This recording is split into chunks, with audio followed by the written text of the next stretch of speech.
तो ये हमारा मनुष्य और सर्प का 5वां नंबर वीडियो है। अगर आप लोगों ने इस चैप्टर का 1 से लेकर 4 नंबर वीडियो नहीं देखा है तो डिस्क्रिप्शन प्लेलिस्ट का लिंक रहेगा, उसके थ्रू आप जाके पहले देख लीजिए, उसके बाद ही इस वीडियो को देखिएगा। हम लोग इससे पहले क्या पढ़ चुके थे कि इस चैप्टर में हम लोग पूरा पढ़े थे रामधारी सिंह दिनकर द्वारा रचित ये चैप्टर। इसमें हम लोग क्या पढ़े थे कि एक महाभारत का युद्ध चल रहा है जिसमें अर्जुन और कर्ण के भी मध्य क्या हो रहा है, युद्ध हो रहा है। और वहीं पे कर्ण की सहायता के लिए एक क्या आता है, सर्प आता है जिसका नाम क्या होता है, अश्वसेन। वो आता है, वो सर्पों का राजा रहता है। वो कर्ण की सहायता करना चाहता है अर्जुन को मारने में, या फिर ये भी बोल सकते हो कर्ण की सहायता से अर्जुन को मारना चाहता है, जिसके कारण क्या होता है, अश्वसेन अपनी योजना कर्ण को बताता है। ठीक है, अब कर्ण उसको क्या बोलता है, इस कार्य के लिए क्या कर देता है, मना कर देते हैं कि मैं तुम्हारी सहायता से अर्जुन को नहीं मानूंगा। अब ऐसा क्यों वो करते हैं, उसी चीज को आगे हम लोग पढ़ेंगे। समझ गए ना क्या पढ़ना है। तो इस पंक्ति को समझने से पहले एक और बात हम तुमको समझाना चाहते हैं। अगर तुम पूरी कविता ध्यान से पढ़े होगे, ध्यान से पढ़े हो ना, अगर ध्यान से पढ़े होगे तो तुमको पता चलेगा अश्वसेन क्या है, एक सर्प है। हाँ भैया ये तो पता ही है। अश्वसेन जो सर्प है, सर्प यहाँ पे रामधारी सिंह दिनकर जी ने सर्पों की यानी अश्वसेन की प्रकृति, नेचर कैसा बताया, वो किस स्वभाव का है। तो भैया वो इस स्वभाव का है कि उसका शत्रु देखिए अर्जुन है, वो अर्जुन को मारना चाहता है और वो कर्ण की सहायता लेकर छल कपट की सहायता से क्या करता है, अर्जुन को मारना चाहता है। तो यहाँ से हमको पता चल रहा है जो अश्वसेन है या फिर जो सर्प है वो क्या है, थोड़ा छली है, कपटी है। वो क्या करना चाहता है, छल कपट की सहायता लेकर अपनी जो प्रतिद्वंदी है, अपने जो विरोधी है, अपनी जो दुश्मन है, उसको क्या करना चाहता है, हानि पहुंचाना चाहता है, मारना चाहता है। हाँ भैया इतना तो समझ में आ ही गया।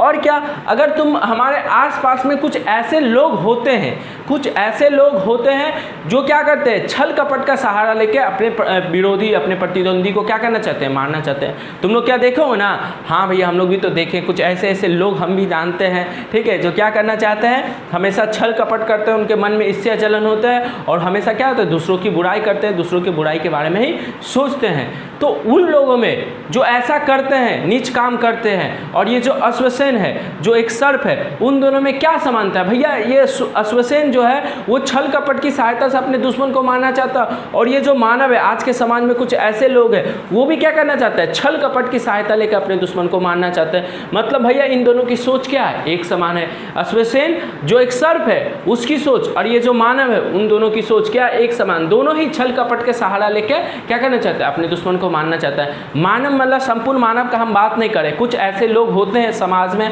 हमारे आसपास कुछ ऐसे लोग होते हैं जो छल कपट का सहारा लेकर अपने प्रतिद्वंदी, अपने दुश्मन को हराना चाहते हैं। ठीक है, जैसे महाभारत का ही यहाँ पे जिक्र हो रहा है, तो महाभारत में जो दुर्योधन था या फिर शकुनी था, ये सब क्या थे, ये छल कपट का सहारा लेके ही पांडवों को हराना चाहते थे, उनको मारना चाहते थे। विभिन्न प्रकार की योजनाएं समय समय पर बनाई, लेकिन सारा व्यस्त चला गया, उनकी वजह से पांडवों को कुछ हानि नहीं पहुंची। तो ये सब जो लोग हैं वो तो रहते हैं मानव का शरीर में है, हमारे तुम्हारे जैसा ही दिखेंगे, लेकिन जो उनकी सोच है वो किसके समान है, अश्वसेन के समान है, मतलब सर्पों के समान है।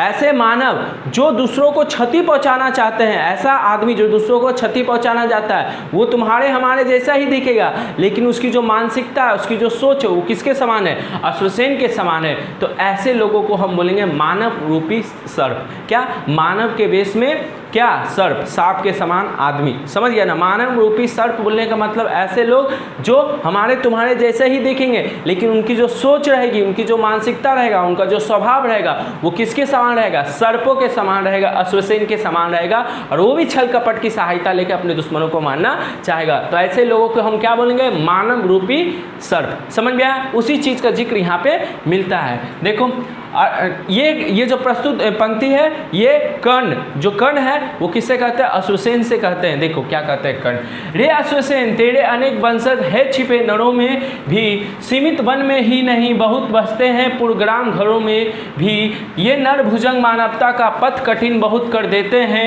प्रतिबल के बद के लिए नीच सहाय सर्प का लेते हैं, नीच सहाय सर्प का लेते हैं। तुम लोग भी एक पंक्ति, इस पंक्ति को अच्छे से पढ़ो। अब इसका हम लोग शब्दार्थ समझ जाते हैं, फिर आराम से इसका भावार्थ को समझेंगे।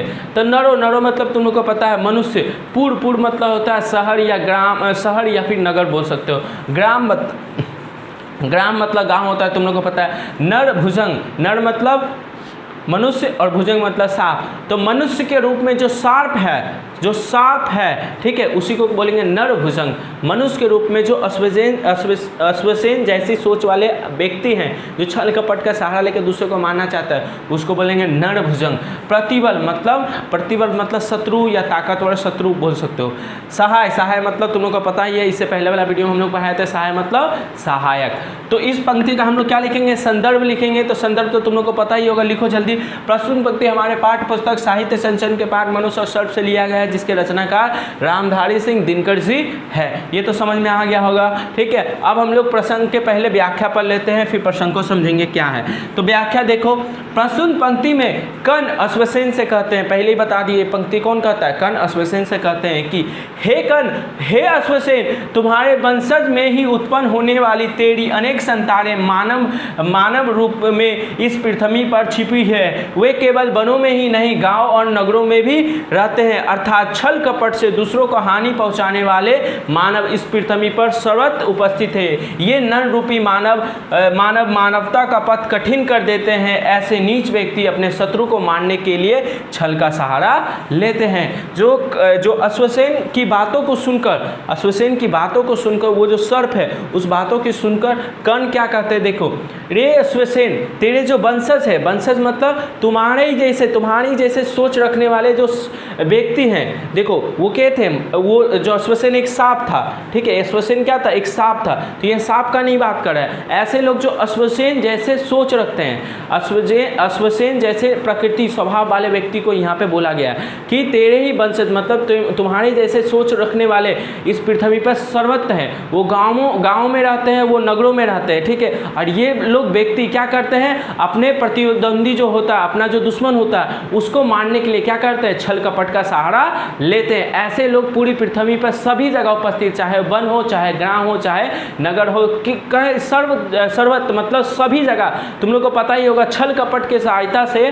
क्या बोल सकते हैं, छल कपट की सहायता लेकर दूसरों को हानि पहुंचाने वाले लोग दुनिया में सभी जगह उपस्थित है। मतलब हम बोल सकते हैं अश्वसेन का नेचर वाला, अश्वसेन का स्वभाव वाले क्या मानव रूपी सर्प क्या है, सभी जगह सर्वत्र पृथ्वी पर उपस्थित है, जो छल कपट की सहायता से क्या करना चाहते हैं, अपने द्वंद्वी को मारना चाहता है। जिस प्रकार अश्वसेन अपने प्रतिद्वंदी मतलब अर्जुन को मारना चाहता है, उसको हराना चाहता है, उसी प्रकार ये भी मानव रूपी सर्प मौके की तलाश में रहते हैं, और जैसे ही उनको मौका मिल जाता है, वो छल कपट की सहायता लेके क्या करते हैं, मार देते हैं। अपने जो विरोधी हैं उनको क्या करते हैं, मार देते हैं। तो समझ में आ गया होगा। प्रसंग, प्रस्तुत पंक्ति में दिनकर जी नर रूपी सर्पों के कार्य को बतलाते हैं कि वे किस प्रकार अपने शत्रु पर विजय प्राप्त करने के लिए नीच कार्य करते हैं। नीच मतलब बहुत गंदा, बहुत बुरा, छल कपट का सहारा लेते हैं। तो ये मानव रूपी जो सर्प है, ठीक है, मानव रूपी जो सर्प है, वो क्या करते हैं, वो अपने शत्रु को हराने के लिए नीच से नीच मतलब गंदे से गंदा, बुरा से बुरा, छल कपट का सहारा लेते हैं, अपने शत्रु को क्या करते हैं, हराने की चेष्टा करते हैं। जैसे अश्वसेन है, अश्वसेन जैसे ही ये लोग हैं, मानव जैसे, हमारे तुम्हारे जैसे दिखेंगे, हमारे आसपास रहेंगे, लेकिन इनके दिमाग में जो है वो जो नेचर है, स्वभाव है, वो किसका है, अश्वसेन का है, सांप का है। इसलिए इन्हें क्या बोला गया है, मानव रूपी सर्प। और ये जो सर्प है मतलब ये जो मानव रूपी सर्प है, ये क्या है, प्रत्येक गाँव में, प्रत्येक शहर में, प्रत्येक जंगलों में पाए जाते हैं, ठीक है। और ये क्या करते हैं, नीच से नीच काम करते हैं अपने शत्रु को हराने के लिए, और ये मानवता का पथ क्या कर देते हैं, कठिन कर देते हैं। ऐसे लोग जो छल कपट का सहारा लेके अपने शत्रु को हराते हैं, प्रतिद्वंदी को हराते हैं, ऐसे लोग मानवता का पथ क्या कर देते हैं, कठिन कर देते हैं। तो समझ में आ गया होगा, इसको अच्छे से पढ़ना तुम लोग, ठीक है। इसको नोट डाउन करो, फिर दूसरा लिखाते, पहले इसको नोट डाउन करो। अब देखो ये हमारी जो दूसरी पंक्ति है और आज की जो लास्ट पंक्ति है उसके भावार्थ को समझते हैं और ये वीडियो खत्म करते हैं। तो देखिए क्या लिखा है यहाँ पे, इसको पढ़ने की कोशिश करते हैं। आप भी किताब निकाल के जल्दी से इसको पढ़िए। ऐसा ना हो कि इन सांपों में मेरा भी उज्जवल नाम चढ़े, पाकर मेरा आदर्श और कुछ नरता का या पाप बढ़े। अर्जुन है मेरा शत्रु किंतु सर्प नहीं, नर ही तो है, संघर्ष सनातन नहीं, शत्रुता इस जीवन भर ही तो है। तो इससे पहले वाली पंक्ति में हम यहाँ पे सांपों के बारे में पढ़े थे। कैसे सांप, मानव रूपी सांप, ऐसे मानव जो क्या करता है, जिनका जो स्वभाव है, नेचर है, वो सांपों के समान है, अश्वसेन के समान है, और वो क्या करना चाहते हैं, अपने शत्रु को छल कपट की सहायता से हराना चाहते हैं, मारना चाहते हैं, ठीक है। उन्हीं चीज़ों के बारे में पढ़ते हैं। तो अगर तुम सोचो, इसको हटाओ अभी, ठीक है। अगर हम तुम लोगों से सिंपल सा एक क्वेश्चन पूछें कि अगर जो अश्वसेन जो प्रस्ताव लेके आए थे कि मेरी सहायता से, छल कपट की सहायता से तुम क्या करो, अर्जुन को मार दो, ठीक है, मुझे एक बार वहाँ तक भेज दो और मैं क्या करूँगा, अर्जुन को मार दूंगा। अगर कर्ण उस प्रस्ताव को स्वीकार कर लेते तो क्या आज हम उनको इतना सम्मान से, इज्जत से नाम लेते? नहीं, उनका भी जो नाम होता ना किन में जुड़ जाता, मानव रूपी सर्पों में जुड़ जाता। क्योंकि मानव रूपी सर्प कौन है? जो लोग छल कपट की सहायता से अपनी शत्रु को मारते हैं। और कर्ण का भी नाम किस में? उनमें ही जुड़ जाता, क्योंकि कर्ण भी क्या करते? छल कपट की सहायता लेके क्या करते? अर्जुन को मारते। तो कर्ण का भी जो नाम है किन में जुड़ जाता? मानव रूपी सांपों, माने मनुष्य रूपी सांपों में जुड़ जाता। अगर कर्ण क्या करते? जो अश्वसेन है उसके प्रस्ताव को स्वीकार कर लेते, उसकी सहायता से अगर अर्जुन की छल कपट की सहायता से अर्जुन की हत्या करने को तैयार हो जाते, तो आज कर्ण का भी नाम किस में जुड़ जाता? मानव रूपी सर्पों में जुड़ जाता। मतलब ऐसे लोग जो मानव के वेश में तो है, लेकिन उसकी जो मानसिकता है, उनकी जो सोच है, सर्पों के समान है, सर्पों के समान है, अश्वसेन की समान है। छल कपट की सहायता से हमेशा दूसरे को डसने को तैयार रहते हैं। उनमें कर्ण का जो इतना अच्छा नाम है, मैंने कर्ण मतलब इतना दानी, हम लोग अभी क्या बोल रहे हैं, दानी, महारथी, ठीक है, इतना अच्छा जो नाम है, उज्जवल नाम है, वो जो नाम होता किस में जुड़ जाता? भाई मानव रूपी सर्पों में जुड़ जाता और हम लोग उनको इज्जत नहीं देते। जैसे तुम दुर्योधन हुआ, शकुनी हुआ, ये सब क्या है? मानव रूपी सर्प है। उन्हीं की श्रेणी में क्या उन चल जाते? कर्ण चल जाते। लेकिन कर्ण उनकी श्रेणी में नहीं गए। क्यों नहीं गए? क्योंकि उन्होंने जो छल कपट का सहारा नहीं लिया। ठीक है, समझ में आया ना? छल कपट का सहारा नहीं लिया। अब हम इसके शब्दार्थ को समझते हैं, फिर इसकी व्याख्या को आराम से समझ जाएंगे। उज्जवल मतलब अच्छा, संघर्ष मतलब मुकाबला, नरता मतलब मानवता, सनातन मतलब पुराना, बहुत पुराना, या जन्मों जन्मांतर का, उसी को बोलते हैं। ठीक है, अब इसका हम लोग क्या पढ़ेंगे? संदर्भ पढ़ेंगे। संदर्भ पढ़ने से पहले एक बार और इसको हम पंक्ति को अच्छे से पढ़ देते हैं, तुम लोग आराम से सुनना। अब ये चैप्टर खत्म होने वाला ही है, ठीक है। इसके बाद एक और वीडियो आएगा जिस पे पूरा चैप्टर, लास्ट वाला पंक्ति जो रहेगा उसके भावार्थ को समझ के, सारांश को समझ के पूरा चैप्टर खत्म हो जाएगा। इसलिए तुम लोग भी जल्दी से पढ़ना स्टार्ट करो। ऐसा ना हो कि इन सांपों में मेरा भी उज्जवल नाम चढ़े, पाकर मेरा आदर्श और कुछ नरता का या पाप बढ़े। अर्जुन है मेरा शत्रु किंतु सर्प नहीं, नर ही तो है, संघर्ष सनातन नहीं शत्रुता, इस जीवन भर ही तो है। समझ में आया? इस जीवन भर ही तो है। तो देखो संदर्भ क्या लिखेंगे? संदर्भ तो तुम लोग को पता ही होगा। संदर्भ क्या? प्रस्तुत पंक्ति हमारे पाठ्य पुस्तक साहित्य संचयन के पाठ मनुष्य और सर्प से लिया गया, जिसके रचनाकार रामधारी सिंह दिनकर जी है। प्रसंग को हम लोग बाद में लिखते, पहले व्याख्या को समझने की कोशिश करते।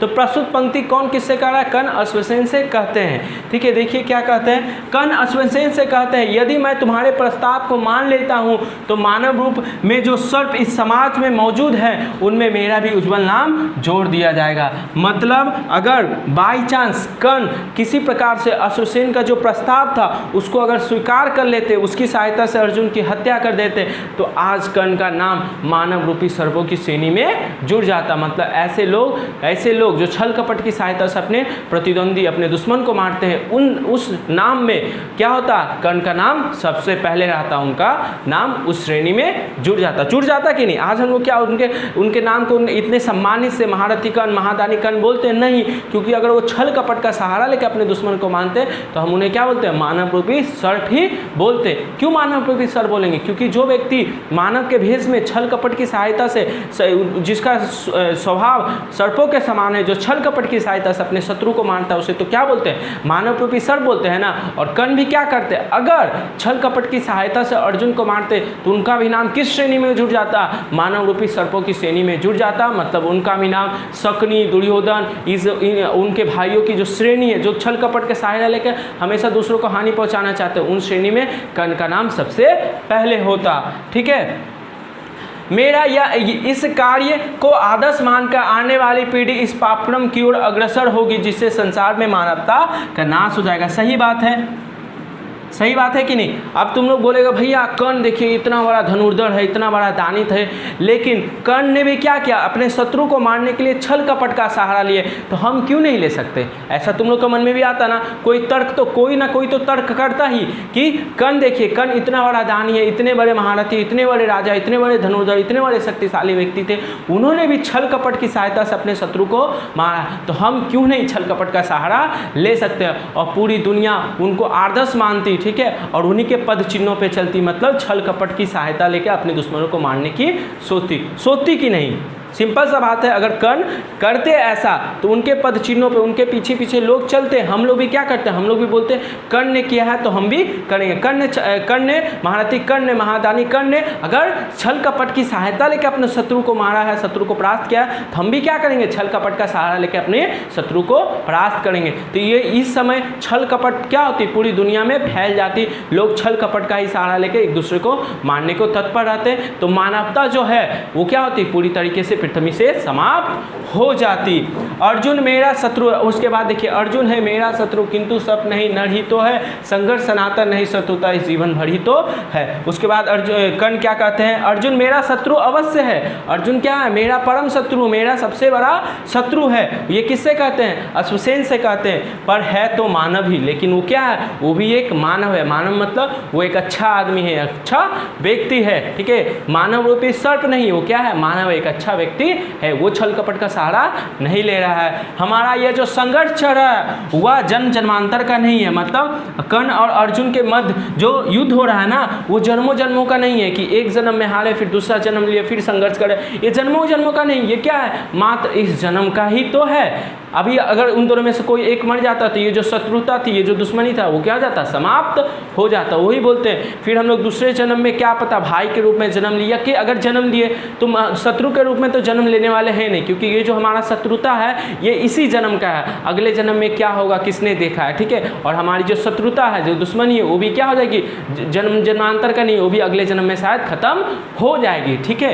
इसलिए वो कहते हैं हमारा जो शत्रुता है, जो दुश्मनी हो, क्या इस जन्म का है, एक मात्र का ही है, बल्कि मात्र इस जन्म का ही है, इसके बाद शत्रुता समाप्त हो जाएगी। मतलब ये जो जन्म है जिसमें हम कर्ण है वो अर्जुन है, ठीक है। ये जो शत्रुता है हमारे बीच, ये इसी जन्म का है, ना इससे पहले वाले जन्म में हम लोग शत्रु थे और ना इसके बाद वाले जन्म में अगर होंगे तो हम शत्रु होंगे। बस इसी जन्म में है क्या है, हम लोग शत्रु है, तो हम लोग क्या करें, हम लोग की जो शत्रुता है वो क्या हो जाएगी, इसी जन्म के साथ खत्म हो जाएगी। जब हम दोनों में से कोई एक खत्म हो जाएगा तो हमारी जो दुश्मनी वो भी क्या हो जाएगी, खत्म हो जाएगी। तो हम छल कपट का सहारा क्यों ले, समझ में आ गया होगा तुम लोग को। यहाँ पे कर्ण के स्वभाव के बारे में पता चल गया होगा। हम लोगों को भी किसके जैसा बनना चाहिए, अश्वसेन के जैसा बनना चाहिए या फिर कर्ण के जैसा बनना चाहिए, तुम ही लोग सोचो, ठीक है। क्या हम लोग को भी अपने दुश्मन को, शत्रु को हराने के लिए छल कपट का सहारा लेना चाहिए, या फिर महादानी कर्ण के जैसा, महारथी कर्ण के जैसा क्या करना चाहिए, छल कपट जो भी तुम्हारे सामने आएगा, ऐसे लोग समाज में ऐसे लोग हैं जो तुम्हारी सहायता करने को आएंगे कि तुम्हारा वो दुश्मन है, ठीक है,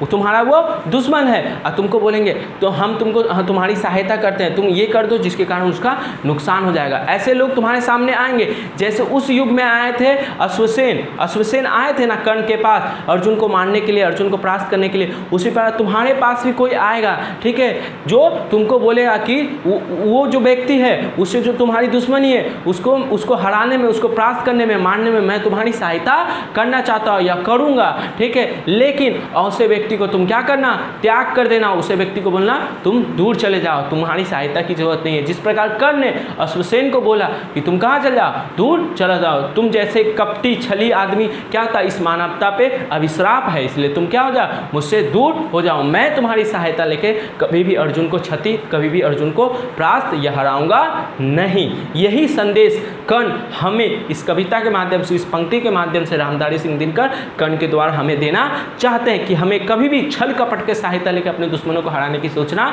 नहीं चाहिए। अश्वसेन जैसे लोग आज भी इस समाज में हैं जो मानव रूपी सर्प के रूप में तुम्हारे पास आएंगे, ठीक है, और तुम्हें बोलेंगे कि वो जो तुम्हारा शत्रु है, दुश्मन है, उसको क्या करना चाहता हूँ, मैं भी हराना चाहता हूँ, तुम मेरी, हम दोनों एक दूसरे की सहायता करते हैं, उसको हराने की चेष्टा करते हैं, उसको नुकसान पहुँचाते हैं, लेकिन तुम लोग कभी भी उसको साथ मत देना, हम भी नहीं देंगे, तुम भी मत देना, किसी को भी उसके साथ नहीं देना चाहिए ऐसे लोगों का, और उसे क्या करना चाहिए, अपने से दूर कर देना चाहिए। इसी चीज़ को कर्ण के माध्यम से रामधारी सिंह दिनकर हमारे सामने बोलते हैं, प्रस्तुत करते हैं, ठीक है। प्रसंग प्रस्तुत पंक्ति में कवि कर्ण के माध्यम से मानव रूपी सर्पों के त्याग करने की बात करते हैं। मानव रूपी सर्प मतलब क्या, इच्छाधारी सांप नहीं, मानव रूपी सर्प मतलब ऐसे व्यक्ति जो छल कपट की सहायता लेकर क्या करना चाहते हैं, दूसरों को हराना चाहते हैं, मारना चाहते हैं, ऐसे लोगों को हमें क्या करना चाहिए, अपने से दूर कर देना चाहिए। तो तुम लोग करोगे अपने से दूर? क्या भैया, हम लोग के पास ऐसा कोई है ही नहीं, होगा होगा, समाज है बाबू, ठीक है। कभी ना कभी ऐसे लोग तुम इस जीवन में पक्का मिलेंगे और ठीक है, और तुमको बोलेंगे कि मैं तुम्हारे शत्रु को हरा सकता हूँ, मैं तुम्हारी सहायता करना चाहता हूँ, लेकिन उस समय तुम मानवता का काम करना और उसको क्या करना, उसको अपने से दूर पहुँचा देना। तभी तुम, जो कर्ण है, कर्ण ने ये काम किया तभी आज इतने फेमस है, माने फेमस क्या, इतने सम्मानित पुरुष है, इतने सम्मान से उनका नाम पूरे भारतवर्ष में इतने सम्मान से उनका नाम लिया जाता है। अगर कर्ण ने ऐसा काम करते, अगर कर्ण ने अश्वसेन के प्रस्ताव को स्वीकार कर लेते तो क्या पूरे भारत में इतने सम्मान के साथ उनका नाम कोई लेता? नहीं, कोई लेने वाला नहीं होता। क्या शकुनी का नाम सम्मान से कोई लेता है? क्या दुर्योधन का नाम सम्मान से कोई लेता है? नहीं। लेकिन कर्ण उस पक्ष में होते हुए उनका नाम क्या लेता है? सम्मान से लिया जाता है। क्यों लिया जाता है? क्योंकि उन्होंने कभी गलत काम नहीं किया, छल कपट की सहायता से मौका मिला तब भी उस मौके को अपने से दूर भेज दिया। बोले इस छल कपट की सहायता से अर्जुन को नहीं मानेंगे, ठीक है। तो मानवता का काम करो। ये शत्रुता क्या है? ये दुश्मनी जो है इसी जन्म का है, ना इससे पहले वाले जन्म में तुम लोग शत्रु थे, ना इसके बाद वाले जन्म में कोई मेरा शत्रु बनेगा, ठीक है। चाहे नया शत्रु बन जाए लेकिन ये शत्रु फिर से वो जन्म में नहीं बनेगा, ठीक है। तो ये जो शत्रुता है इसको भी अच्छे से निभाओ, ठीक है। छल कपट की सहायता ना लो। शत्रुता तो पहले रखना भी नहीं चाहिए। अगर शत्रुता है तब भी किसी तीसरे को, जो छली कपटी आदमी है, उसको अपने मध्य मत आने दो। यही चीज़ को हमारे सामने कर्ण के माध्यम से अंधारी से दिनकर प्रस्तुत करते हैं। तो आई होप तुमको समझ में आया होगा, चीज़ों को समझो, ठीक है। ये कविता नहीं है आम, ये आज के समाज में होने वाली घटनाओं को ही उजागर किया है रामधारी सिंह दिनकर ने। आज के समाज में ऐसे लोग होते हैं, ठीक है, और जिनसे हमें क्या करना चाहिए? बच के रहना चाहिए। ऐसे लोग क्या होते हैं? देखो, मारना होता है उनको, प्रयास करना होता है उनको, लेकिन तुम्हारे कंधे पे गोली रख के वो क्या करना चाहते हैं? उनको मारना चाहते हैं। समझ रहे हो ना? जैसे अश्वसेन को मारना था अर्जुन को, लेकिन अश्वसेन कर्ण की सहायता से अर्जुन को मारना चाहते हैं, ठीक है। तो ये क्या है? ये कर्ण की सहायता ले रहे हैं। तुमको बोलेंगे हम तुम्हारी सहायता करेंगे, लेकिन वो खुद तुम्हारी सहायता लेना चाहते हैं अपनी शत्रु को मारने के लिए। उनका खुद से उनका शत्रु, माने इनका जो तुम्हारा शत्रु है ना, वही इनका भी शत्रु रहेगा, और ये क्या करना चाहेंगे? तुम्हारी सहायता से उसको मारना चाहेंगे। लेकिन ऐसे लोग जब भी तुम्हारे सामने आए तो तुम भी कर्ण के जैसा काम करना और उनको अपने से दूर भेज देना, ठीक है। और इस वीडियो का जो क्वेश्चन रहेगा वो तुमको डिस्क्रिप्शन में, प्लेलिस्ट डिस्क्रिप्शन में एक लिंक रहेगा, उसके थ्रू आप तुमको मिल जाएगा। मिलते हैं फिर नेक्स्ट वीडियो में।